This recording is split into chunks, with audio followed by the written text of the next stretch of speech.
बस भाई साहब बस, एक और लफ्ज़ नहीं मेरी बेटियों के लिए। अब मैं एक लफ्ज़ भी बर्दाश्त नहीं करूँगा। मैंने आपसे पहले भी कहा था कि ये सारा किया जा रहा है शमीम का है, लेकिन आपको यकीन ही नहीं आ रहा और आप किस्मत पे सारी बात डाल रहे हैं। देखिए, सब कुछ आपकी बेटी ने किया है। अगर आपको अंदाज़ा नहीं है, तो मैं आपको फिर से बता दे रहा हूँ कि सब कुछ इसने ही किया है। वो अपने मुँह से इस चीज़ की तरफ कर चुकी है, लेकिन क्यों आप उसकी बात को नहीं मान रहे और बार-बार एक ही बात किए जा रहे हैं कि ऐसा-वैसा कुछ भी नहीं है। कशिश बेचारी तो सिर्फ़ और सिर्फ़ आपके घर के हालात को अच्छा करना चाहती है और अब्दुल बारी पर अपना हक जताना चाहती है, क्योंकि वो जानती है कि अब्दुल बारी को उसकी सपोर्ट की ज़रूरत है। खैर, आप देखेंगे कि काफ़ी गुस्से में आ जाता है सरवर और कहता है, किस किस्म की बातें कर रहे हो?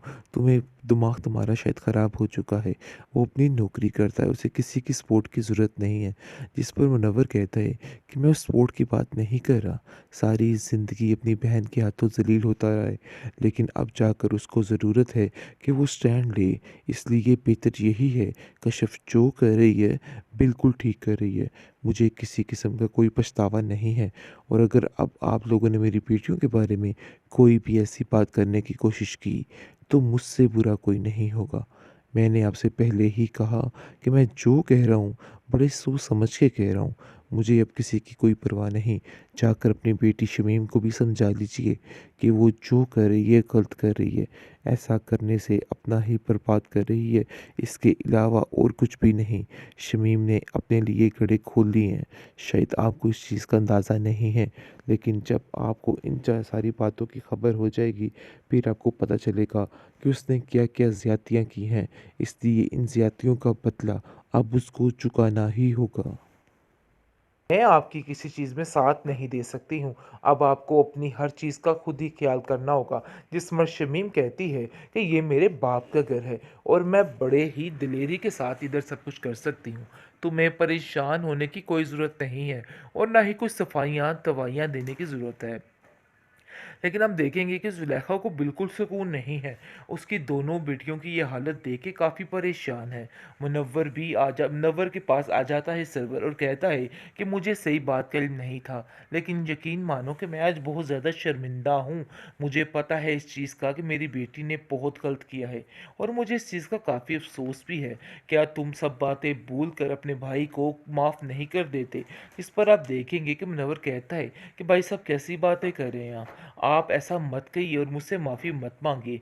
इस पर आप देखेंगे कि साफ साफ कह देता है सरवर, नहीं मुझे इस चीज़ का यकीन आ चुका है कि गलती सिर्फ मेरी ही है कि मैंने उन दोनों पे यकीन किया। काश मैं इस बात को समझ जाता कि शमीम सिर्फ और सिर्फ रिश्ते तड़वाने की कोशिश कर रही है, इसके अलावा कुछ नहीं। यकीन मानो मुझे बिल्कुल अंदाज़ा नहीं था कि सायरा के साथ ये सब कुछ हुआ है। सायरा मेरी अपनी बेटियों की तरह है और मैं बड़े अच्छे तरीके से जानता हूँ कि बेटी का दुख क्या होता है। इसलिए तुम्हें परेशान होने की कोई भी ज़रूरत नहीं है। मैं तुम्हारा साथ दूंगा और ज़रूर दूंगा। देख लेना सायरा के हालात बहुत जल्द ठीक हो जाएंगे। तुम इन सारे मसलों में अकेले नहीं बल्कि मैं ही तुम्हारे साथ हूँ। दूसरी तरफ सायरा अपने पुराने ख्यालात को सोचती है तो काफ़ी परेशान हो जाती है कि आखिर कितनी चालाकी के साथ इन लोगों ने ये सब कुछ किया है, इस मामले को रफा दफा किया है। लेकिन अब वो किसी भी तरह से यकीन नहीं कर सकती क्योंकि उसका हर एक पर एतबार उठ चुका है और वो जान चुकी है कि कोई भी उसका सगा नहीं और किसी पर भी यकीन करना सरासर बेवकूफ़ी है। रज़ा के बाप ने क्या कमाल किया है, कमाल कर दिया है कि जाकर उस लड़की को दो टोक बातें सुनाई हैं और उसको बताया है कि असल में उस लड़की की औकात क्या है। दरअसल वो लड़की जो है वो सिर्फ और सिर्फ रज़ा की दौलत पर नज़र रखे हुए है, इसके अलावा कुछ भी नहीं। उसका मकसद सिर्फ एक ही था, लेकिन रज़ा को ये बात समझ नहीं आई और वो समझ रहा है कि ये लड़की उससे बहुत ज़्यादा प्यार करती है। खैर अब देखेंगे कि अब जाकर रज़ा का बाप उसकी अकल ऐसे ठिकाने लाएगा कि सब ठीक हो जाएगा और वो मुनव्वर को तसल्ली देता है और कहता है कि परेशान होने की कोई भी ज़रूरत नहीं है। मैं आपकी बेटी के साथ हूँ, जैसे ये आपकी बेटी है, समझिए सायरा मेरी भी बेटी है। मैं इसके हक़ के लिए लड़ना जानता हूँ। आपको बिल्कुल भी परेशान नहीं होना। देख लीजिएगा, ये रज़ा वापिस ज़रूर आएगा और उस लड़की के साथ ज़्यादा देर नहीं रहेगा। घर आकर वो काफ़ी परेशान हो जाता है और अपनी बीवी से कहता है कि ये लो जी, नया शोशा तुम्हारे बेटे ने जो छोड़ा है, वो तो रखने के काबिल ही नहीं। मैंने तो हर चीज़ की इन्फॉर्मेशन ली है। घर का माहौल काफ़ी ख़राब कर दिया उसने और अब्दुल बारी ने बिल्कुल सही रिपोर्ट दी थी। ऐसा ही है जैसा उसने बताया था कि उसने शादी कर ली है। लेकिन आज यानी कि टेंशन की बात तो ये है कि उसे कोई भी इस बात का असर नहीं है। दूसरी तरफ काफ़ी ज़्यादा सरवर परेशान और शर्मिंदा है और सोच रहा है कि नहीं, मैंने बहुत गलत किया अपने भाई पर इस तरह से करके, यानी कि उसको ऐसा नहीं करना चाहिए। वो ठान लेता है कि वो जाएगा और जाकर उससे माफ़ी माँगेगा और अपने भाई को मना लेगा, क्योंकि वो जानता है कि उसमें इसकी कोई भी गलती नहीं है, सिर्फ़ और सिर्फ़ उसकी बेटी का किया धरा है।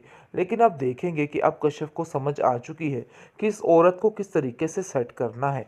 वो उसको कहती है कि शमीम आपा, मैंने आपको बहुत इज़्ज़त दे दी, लेकिन यकीन मानिए आपने कोई किसी किस्म का साथ नहीं दिया, बल्कि उल्टा आपने ज़लील ही किया है और करवाया है। लेकिन अब ऐसा कुछ नहीं होगा।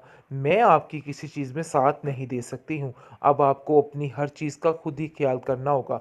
जिस मर्द शमीम कहती है कि ये मेरे बाप का घर है और मैं बड़े ही दिलेरी के साथ इधर सब कुछ कर सकती हूँ। तुम्हें परेशान होने की कोई ज़रूरत नहीं है और ना ही कुछ सफाइयाँ-दवाइयाँ देने की ज़रूरत है। लेकिन हम देखेंगे कि ज़ुलेखा को बिल्कुल सुकून नहीं है। उसकी दोनों बेटियों की ये हालत देख के काफ़ी परेशान है। मुनव्वर के पास आ जाता है सरवर और कहता है कि मुझे सही बात का इल्म नहीं था, लेकिन यकीन मानो कि मैं आज बहुत ज़्यादा शर्मिंदा हूँ। मुझे पता है इस चीज़ का कि मेरी बेटी ने बहुत गलत किया है और मुझे इस चीज़ का काफ़ी अफ़सोस भी है। क्या तुम सब बातें भूल कर अपने भाई को माफ़ नहीं कर देते? इस पर आप देखेंगे कि मुनव्वर कहता है कि भाई साहब, कैसी बातें कर रहे हैं आप ऐसा मत कहिए और मुझसे माफ़ी मत मांगिए। इस पर आप देखेंगे कि साफ साफ कह देता है सरवर, नहीं, मुझे इस चीज़ का यकीन आ चुका है कि गलती सिर्फ मेरी ही है कि मैंने उन दोनों पे यकीन किया।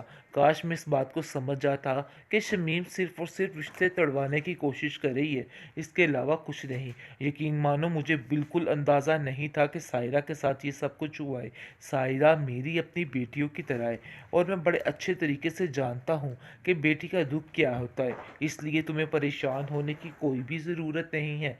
मैं तुम्हारा साथ दूंगा और ज़रूर दूंगा। देख लेना, सायरा के हालात बहुत जल्द ठीक हो जाएंगे। तुम इन सारे मसलों में अकेले नहीं, बल्कि मैं ही तुम्हारे साथ हूँ। दूसरी तरफ सायरा अपने पुराने ख्यालात को सोचती है तो काफ़ी परेशान हो जाती है कि आखिर कितनी चालाकी के साथ इन लोगों ने ये सब कुछ किया है, इस मामले को रफा दफा किया है। लेकिन अब वो किसी भी तरह से यकीन नहीं कर सकती, क्योंकि उसका हर एक पर एतबार उठ चुका है और वो जान चुकी है कि कोई भी उसका सगा नहीं और किसी पर भी यकीन करना सरासर बेवकूफ़ी है।